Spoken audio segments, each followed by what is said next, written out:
Thank you, Mr. Chairman. This is an important day in the Education and Labor Committee. Under the leadership of Chairman Scott and Chairwoman Davis, we're advancing legislation that will make a meaningful difference in the lives and futures of students and their families.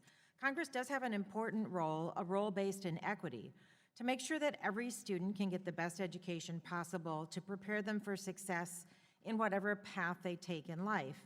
And this important responsibility requires that we promote equity, safeguard and expand educational opportunities, and improve outcomes for students. It was more than 50 years ago when President Lyndon Johnson signed the first Higher Education Act into law to expand opportunities. And the goal was to make certain that no student is denied a chance at a college education because of a lack of resources.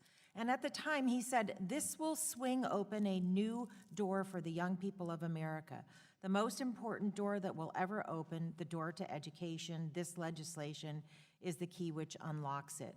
And today, a college education continues to be a good investment and a powerful force for economic and social mobility in our country.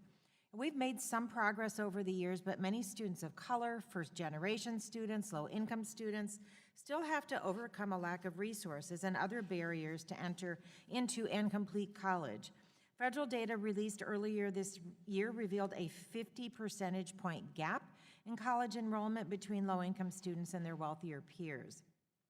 My family was not in a position to help me when I went to college, and I worked my way through first community college, then college and law school with a combination of grants, loans, and work study. And I was able to repay a manageable amount of debt while working in public service. But I know that my experience is not the reality for many students today in my home state of Oregon and across the country. And I've heard from too many people that higher education is out of reach for them. And I've heard from far too many people who are struggling with crushing student loan debt.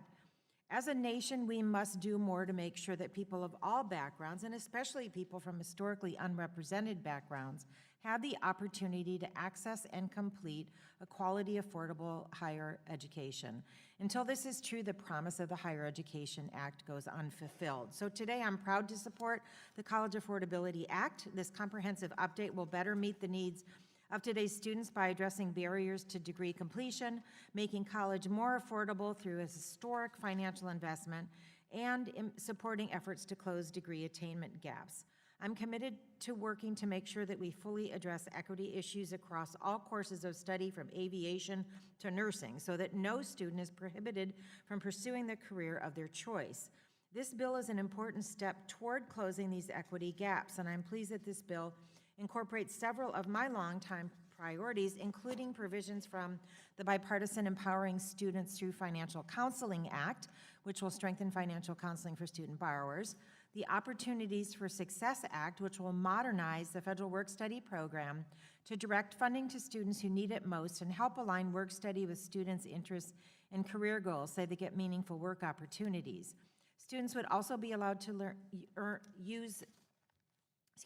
federal work-study wages while participating in their institution's educator preparation residency program, an evidence-based model to address teacher shortages and diversify the educator workforce, which is really critical. It's particularly important because students benefit when they have teachers from a variety of backgrounds and life experiences. Additionally, research shows a positive correlation between having a teacher of color and the achievement of students of color. The College Affordability Act also includes my bipartisan SIMPLE Act, which will protect many borrowers from default by getting and keeping them in manageable income-driven repayment plans. It also includes my bipartisan RISE Act to streamline the process for students with disabilities to access needed support services, which will save families hundreds or thousands of dollars.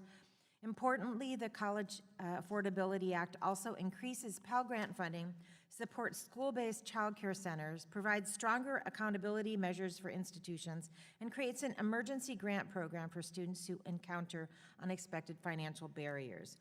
Finally, the College Affordability Act also makes urgently needed improvements to the Public Service Loan Forgiveness Program, fulfilling a promise that was made to thousands of borrowers, including many of my constituents, who have made educational, financial, and life decisions based on the promise of this program. I'm proud of the work we have done crafting this legislation, and I'm very grateful to my colleagues, Chairman Scott and Chairwoman Davis, for their leadership moving the bill forward. I urge my colleagues on both sides of the aisle to support this amendment in the nature of a substitute in the underlying bill, and I yield back the balance of my time.